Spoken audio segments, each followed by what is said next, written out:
Comunicación al senador Luis Adolfo Flores Leigue a propósito de este tema. Senador, ¿cómo está? Buenos días, qué gusto, gracias por el tiempo y el contacto. Le saluda en Cochabamba y para el país David Chiri, buenos días. Buenos días, David. Buenos días a los radioescuchas, bueno, todo el país que nos puede ver también por las redes sociales, ¿no? Seguro, seguro, senador, gracias por el tiempo, de verdad. Debo preguntar antes de pasar a la nueva asamblea, preguntarle también en este tiempo que ustedes tienen todavía de trabajo, los hemos visto bastante atareados y algunos incluso dicen, senador, lo propio hemos dicho también y comentado acá, están haciendo un trabajo, pero tiempo récord. Ayer conocíamos, por ejemplo, de la aprobación de una ley que nos parece súper importante, esta de atención integral a huérfanos de feminicidios, por ejemplo, y otras leyes que han aprobado recientemente, senador. Sí, bueno, hemos aprobado estas últimas 2, 3 semanas un promedio de 8 a 10 leyes por sesión. Wow. Entonces, yo diría que hemos aprobado 50, 60 normas, tanto de las que se originaron en diputados como se originaron en el Senado. Creo que algunas pudimos haberlo hecho con más tiempo. Reconocemos que sirva de experiencia para los próximos legisladores. Deben aprobar por semana entre 2 y 3 normas, aproximadamente, para llegar a un promedio de 500 a 600 leyes, ¿no? En todo el periodo legislativo que necesita, y eso es lo que se aprobaba en su momento el 2009, después de la aprobación de la Constitución, el 2014, ¿no? Promedio, se ha aprobado esa cantidad de normas. Nosotros yo diríamos que hemos estado por 300 promedio en los 5 años, pero por supuesto, yo diría saboteado, sin apoyo, sin cooperación del Ejecutivo. Más bien creo que varias normas nos han bloqueado porque dice ciertas normas que tiene que tener informe del Ejecutivo y no nos informaban nunca, ¿no?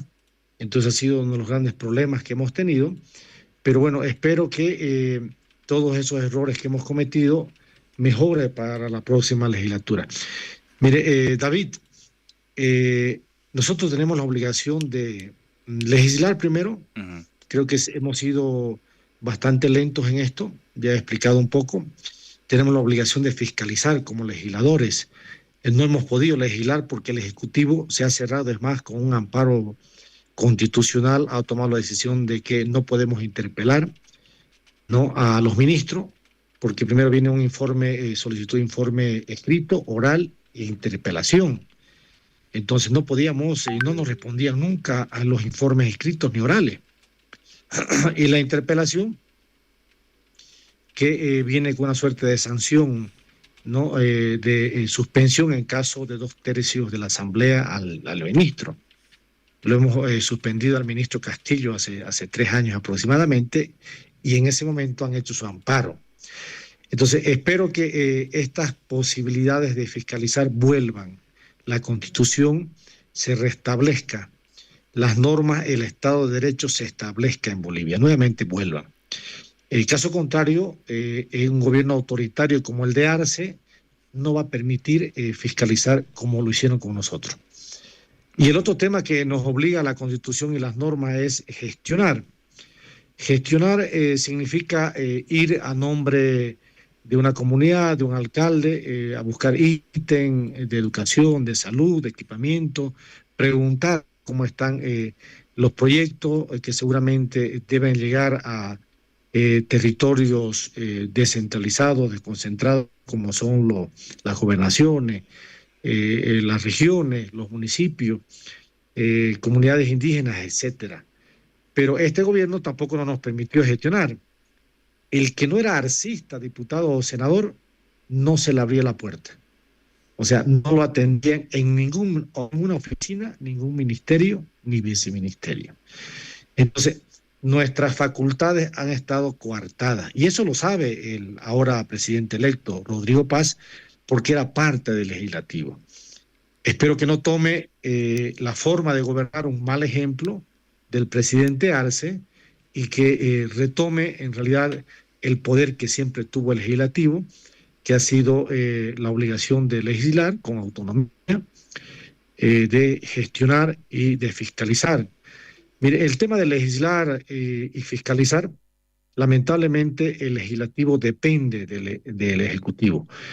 Es tal así que en varias comisiones que hemos formado en el Senado especialmente, para contratar un abogado constitucionalista, un especialista en algún tema de investigación, el ministro decía, no, eso no nos interesa, nosotros no le vamos a dar un solo centavo.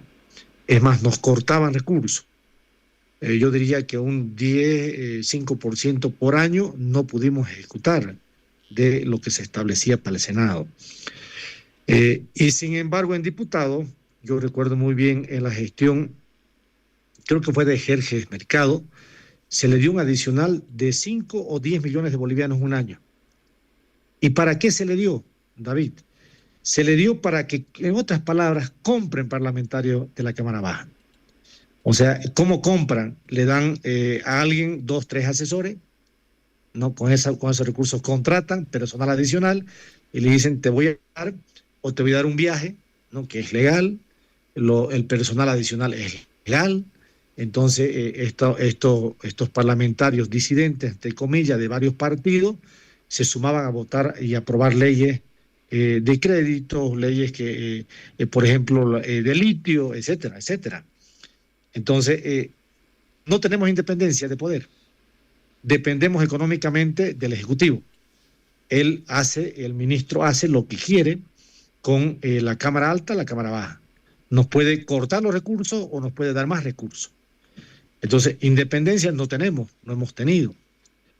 Y esto lo ha sufrido también Rodrigo Paz, y espero que él en realidad haga algo que lo hemos criticado y hemos propuesto en su momento, que el órgano judicial, el órgano legislativo, tenga un presupuesto definitivo del gasto total del Estado boliviano. Por decirle, el legislativo gasta menos del 0,5%, menos del 0,5%, si no me equivoco es 0,3% del gasto total del Estado, que se le dé cuando suba los ingresos, suba el PIB de Bolivia, o cuando esté en crisis, baje, que tenga un porcentaje, que tenga un 0,4%, que tenga un 0,5%, ¿no? Y que no dependa, y eso que sea para su gasto. Y seguramente lo va a utilizar en fiscalizar, en contratar personal. Yo quiero decirle algo, David, alguna gente nos comentaba, bueno, no es por comparar, pero en la época del 1990 promedio, cada comisión de Constitución, de Justicia, tenía derecho a contratar un promedio de 3 mínimamente constitucionalistas. El promedio de salario de esa época era 25.000 bolivianos un constitucionalista. Ahora nosotros contratamos un profesional, el que mejor tiene es 11.000, 12.000 líquidos, ¿no? Es el que tiene como el máximo jefe de la comisión. Y los otros son 8.000, 6.000, son junior, ¿no? Recién saliditos.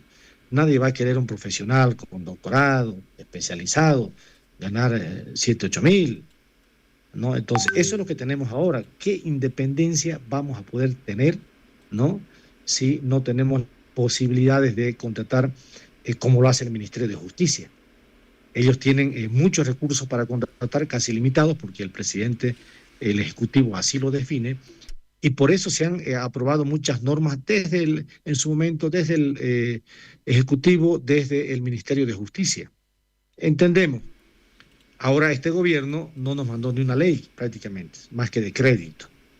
Entonces quisimos aprobar normas del 70, del 80, del siglo pasado, para que se adecúen a la Constitución. Y sin recursos y sin especialistas, claro que ese Ejecutivo no va a tener de alguna manera el nivel de responsabilidad que está esperando el país. No lo va a tener, David, ¿no? Entonces, un ejemplo, cuando se constituyó la comisión de pedrastía de las denuncias que había, el Senado solicitó recursos internos del Senado y o del Ministerio para contratar personeros, investigadores, trabajadores sociales, psicólogos, algún constitucionalista internacionalista para ver las normas de la Iglesia Católica con la iglesia boliviana, si había algún conflicto, si no, no pudimos contratar nada, no nos pagaron pasajes de nada. Entonces, lo mismo todas las comisiones. Entonces fue muy difícil poder ejercer una fiscalización, supervisión a las entidades, especialmente al Estado. Cuando existía una supervisión de algún parlamentario que hemos visto por redes sociales, que viajó al Motún, no por decirle, entre otras empresas, qué sé yo, de papa que hay, industrialización de papa que hay en Chuquisaca, que hay en el Alto. El parlamentario tiene que ir con su recurso, tiene que ir con recursos en su flota, ¿no?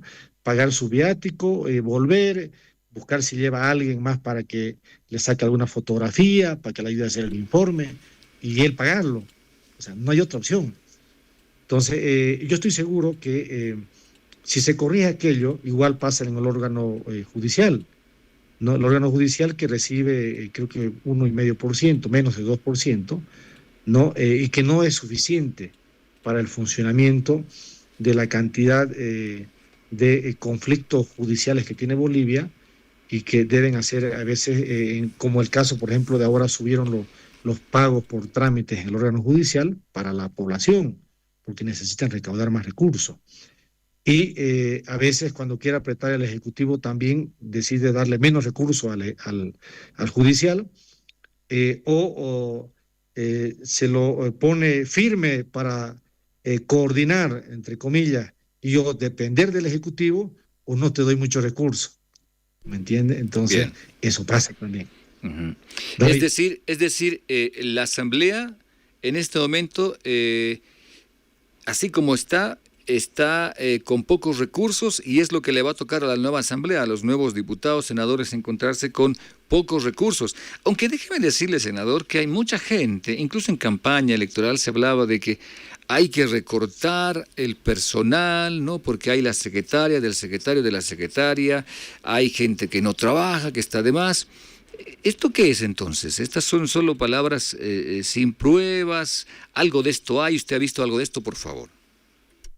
Mire, lo que hay que buscar es un poco la eficiencia también de la Asamblea Legislativa, para ser sincero. Tal vez algún personal con bajo salario, que son los asistentes, los procuradores, etcétera, hay en exceso. Lo que se necesita son personal especializado para elaborar leyes y normas.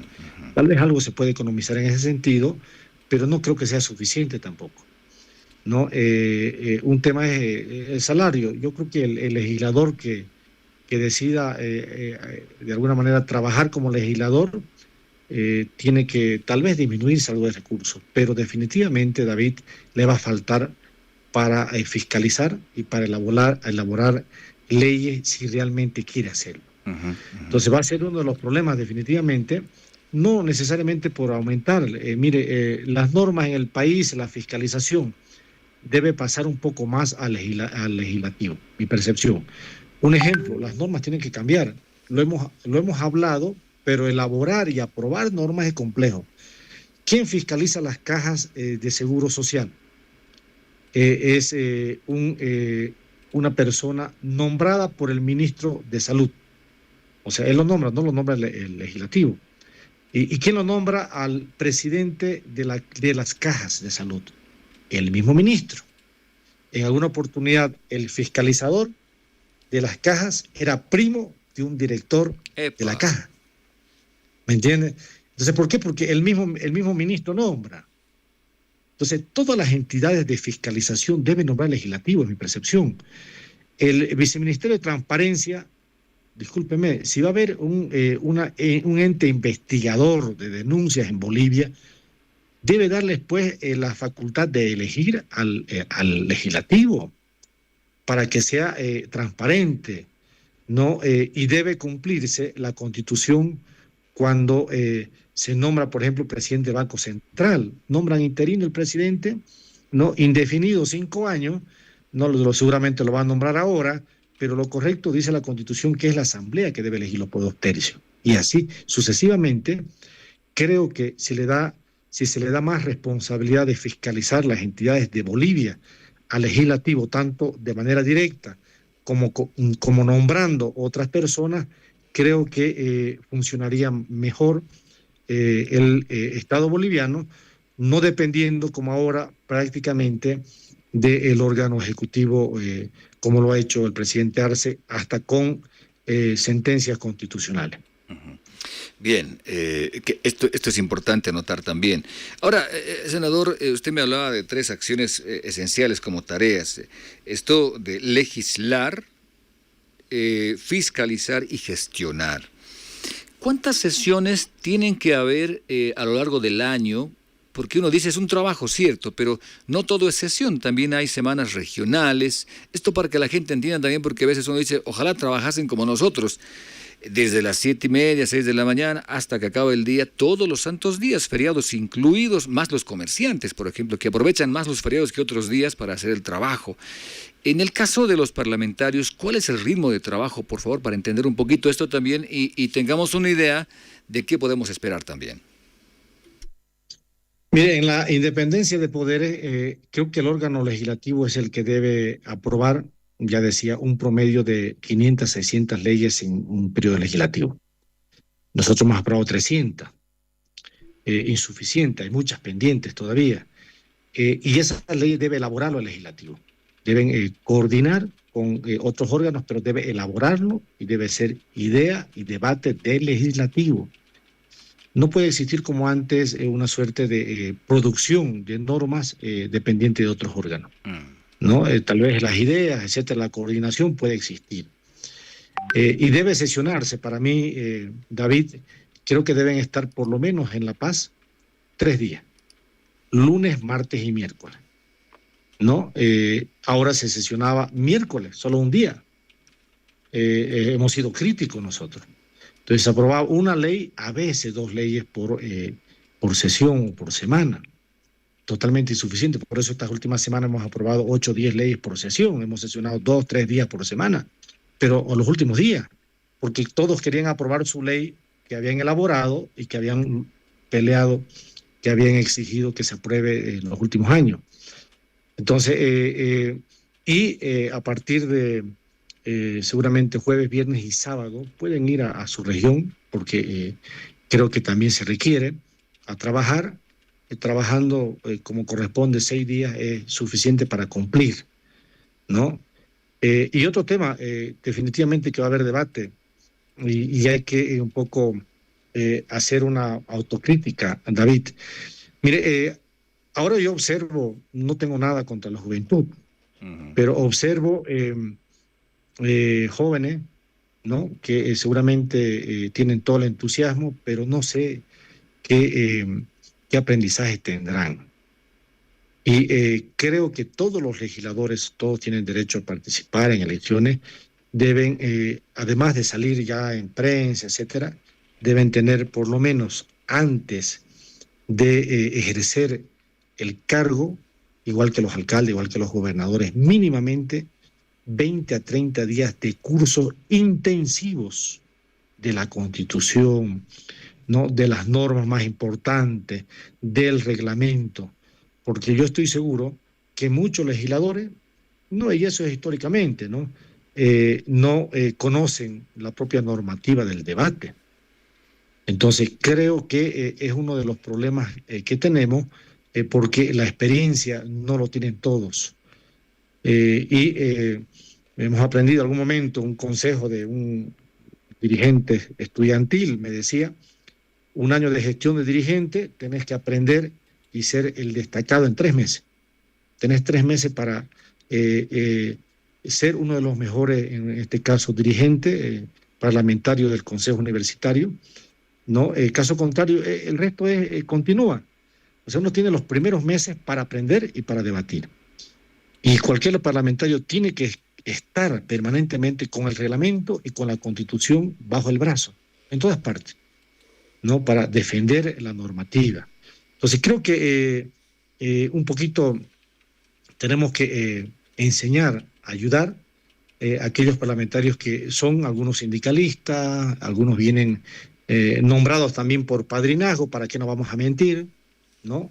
Mi tío influyó, alguien decía, mi padrastro influyó que yo entre. Bueno, entendemos, pero más allá del padrinazgo que haya existido o la carrera sindicalista que haya tenido, deben aprender y conocer de manera urgente los primeros meses para cumplir una eficiente labor de legislador.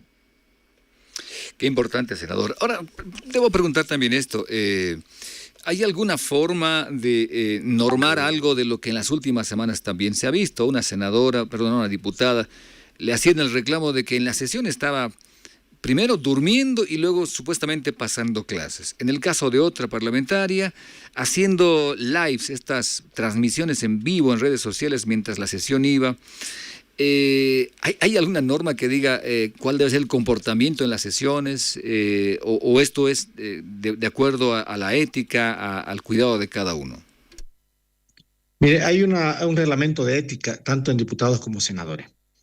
Y quien tiene que llamar la atención y corregir cualquier mala actitud o conducta del parlamentario en la sesión es la directiva, es el presidente de senadores y diputados.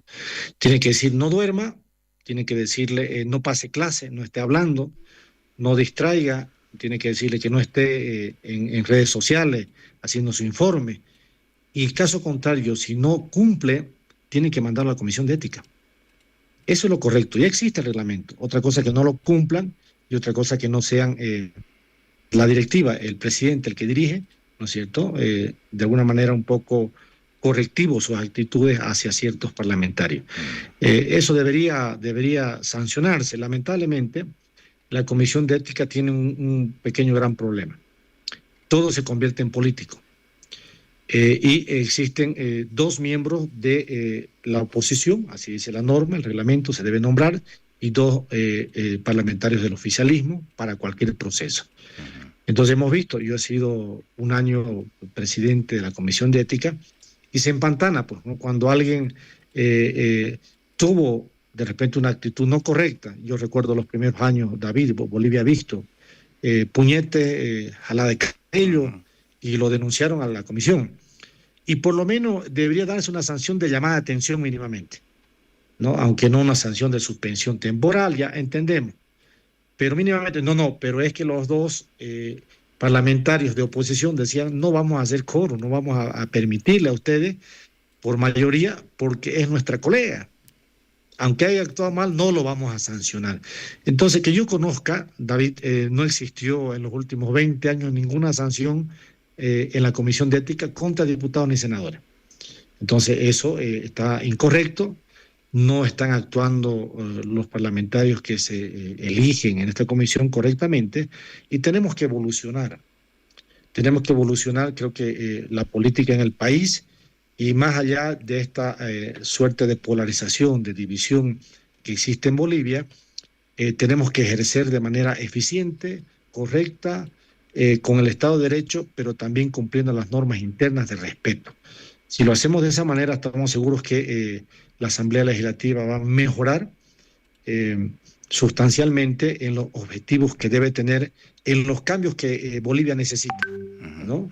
Necesita muchas normas, mucho debate, soluciones, y el que debe hacerlo es el órgano legislativo.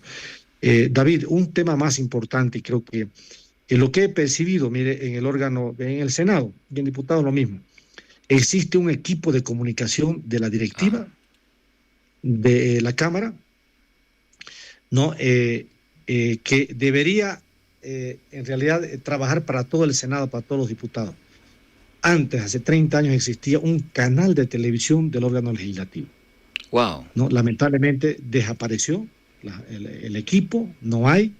Entonces la gente no nos ve trabajar. Y el equipo, he percibido, de comunicación que se contrata en la directiva, es el 80% del trabajo es para el presidente, o de diputados o de senadores. No es correcto. Se debe trabajar permanentemente en el parlamentario que propone una norma, que se le explique, que se lo difunda a todo el país.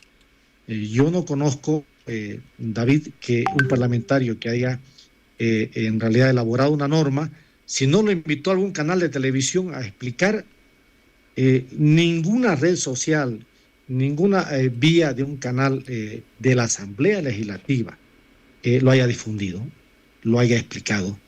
No sé si usted vio, yo no vi ninguno. No es correcto. Son temas que deben cambiar, igual que soy crítico. No todas las fundamentaciones del Tribunal Constitucional, de los jueces, de los magistrados, tienen que transmitirse al vivo, ¿no? Claro, no quieren hacerlo porque actúan ilegalmente, incorrectamente contra la norma. Yo conozco 8 o 10 casos de procesos judiciales, 10 años de lucha contra personas que han tenido vulneración en sus derechos por alguna cirugía, por ejemplo, ¿no? Hacen el juicio, se lo sentencia, pase el mínimo al médico, ¿no? Gente que ha perdido riñones, que ya no puede ni caminar, pero el magistrado del Tribunal Constitucional ha anulado prácticamente todos. O sea, el Tribunal Supremo ha dicho, no, hay que sancionarlo, ratifico, en tercera instancia ratifican. El Tribunal Constitucional cambia todo. ¿Y qué fundamento hace? Nadie sabe. Lo hacen en 4 paredes. Cuando el órgano electoral también elabora fundamentaciones que cambian Bolivia, no conozco la fundamentación de ningún vocal. Y no es correcto. Entonces, todos tenemos, incluyendo el legislativo, transparentar a través de medios de comunicación que deben ser institucionales, no difundirlo, el trabajo que se realiza y la fundamentación y argumentación de cada normativa y en este caso de otros órganos, la fundamentación de resoluciones. Senador, el tiempo se me ha acabado, pero tengo 3 preguntas así cortísimas, ojalá usted me resuma por favor también. ¿Qué se hace con las faltas o los permisos de algunos parlamentarios que, según las listas, han asistido menos veces que apuntes en permisos? Es decir, han tenido más permisos que presencias. ¿Qué se hace con eso, por favor? Mire, yo diría que en el Senado lo voy a comentar. Yo estoy seguro que con diputados pasa lo mismo. En el Senado debe haber unos 2 parlamentarios. Uno habrá asistido un 30%, perdón, habrá faltado un 30%, otro un 40% faltado también. O sea, poco más de la mitad de la vez asistió. ¿Para qué se hacen nombrar legisladores? Para pedir permiso. Y yo he pedido una auditoría, David, la asistencia de parlamentarios de esta legislatura. 5 años.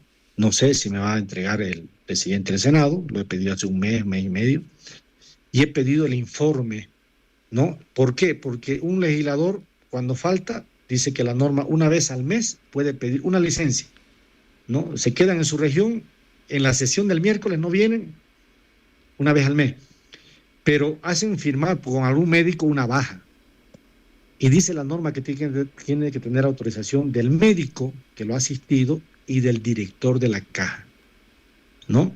Algunos han presentado hasta con particulares, o seguramente con médicos amigos. Entonces he pedido una auditoría para que devuelvan la plata. Los parlamentarios que no asistieron correctamente, y así dice la petición de informe, auditoría y solicitud que en la auditoría defina la responsabilidad civil, que Bolivia tiene que recuperar la plata de los parlamentarios faltones, que no vienen a trabajar, porque los hay. Y algunos solamente ocupan el cargo para buscar gestionar para ellos obras, beneficios, ¿no? Yo le hablaba algún momento, los arcistas solamente se han dedicado a pedir licencia, la gran mayoría, y buscar gestionar obras, ¿no? Para designar con UPRE la escuelita en tal lugar, y ellos ponían porque es invitación directa, no hay licitación, bien. Ellos ponían la empresa, ¿no? Etcétera, etcétera. Ok, le tengo otra pregunta y le voy a pedir brevedad porque me están pisando acá, me dicen ya el tiempo se ha terminado, pero le estoy robando. A ver, ¿cuánto tiempo le toma a los nuevos asambleístas pisar tierra en la asamblea? ¿1 año, año y medio? Porque no es entrar y ya sé qué hacer, no, hay que aprender, hay que ver todo el sistema, incluso sus funciones. Es decir, ¿cuánto tiempo le toma a un asambleísta nuevo asumir la función y empezar a pensar ya en trabajo real? Mire, David, no más de 3 a 6 meses. Lo que usted va a ver en el parlamentario, lo que hicieron los 3 primeros meses a 6 meses, eso va a ser los 5 años. Es su forma de actuar, la característica de trabajar. Algunos trabajan más, otros menos. Algunos estudian más, otros menos. Algunos aprenden más, otros mala gana. Entonces, va a ser máximo 6 meses que va a poder evaluar cada uno de los parlamentarios. Ok. Mi última pregunta. ¿Qué temas o leyes pendientes le dejan a la Asamblea Legislativa que está ingresando, ustedes que están saliendo, por favor? Con esto acabo. Yo diría, Norma, David, que deben de alguna manera fortalecer la fiscalización, especialmente, endurecer algunas sanciones de corrupción, hay que endurecerla. Hay una ley pendiente, por ejemplo, para los daños económicos al país que pasen del promedio 1, 2, 3 millones de dólares, 30 años de cárcel. Nuestra constitución, nuestra norma no permite, como en países asiáticos, fusilarlo, pero se le puede dar sanciones graves. Entonces son normas como esas que van a permitir darle esperanza al pueblo boliviano de trabajar y seguramente van a tener que debatir algunas otras reformas constitucionales en la Asamblea, por ejemplo, la elección de magistrados, la claridad en que solamente pueden ejercer una sola oportunidad, etcétera. Esa reforma constitucional debe hacer de manera urgente. Senador, le agradezco mucho por el tiempo y este contacto con la radio. Siempre amable usted en atendernos y la paciencia a las consultas. De verdad, muchas gracias. David, un saludo al país.